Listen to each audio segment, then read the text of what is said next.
Hello বন্ধুরা, আমি এখন আছি টাঙ্গাইল মধুপুর বনে। এই বনে অনেক ভয়ঙ্কর ছিল। আমি যখন যাচ্ছিলাম টাঙ্গাইল, তখন আমি দেখলাম অসংখ্য অনেক অনেক বাঁদর এখানে। তখন আমি কী করলাম, যাওয়ার বেলা আমি কিছু নিতে পারি নাই। তখন আসার সময় আমার মনে হয়েছে যে আমি বানানোর জন্য কিছু নেই। তখন বাজে বেলা 12টা। তখন কী করব, কলাও নাই, রুটিও নাই। তখন চিপস নিলাম কয়েকটা। চিপস নেওয়ার পরে চিপ নিয়ে আসার পরে চিপ দিচ্ছি, কিন্তু বানর খাচ্ছে না। বানরকে যখন আমি চিড়ে চিপ দিচ্ছি, চিপ খাবারের বদল শুঙে ফেলে দিচ্ছে।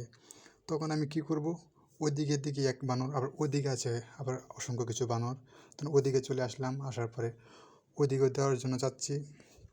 যখন দিতে যাচ্ছি, তখন বানর আমাকে দিকে বয়ে পালিয়ে যাচ্ছে। তখন আবার কিছু কিছু অনেক বানর আছে আমাকে দিকে অনেক বয়ে চলে যাচ্ছে। যাই হোক, আমার খাবার মনে চয়েস হয় নাই। তখন আমি চিপস খুলে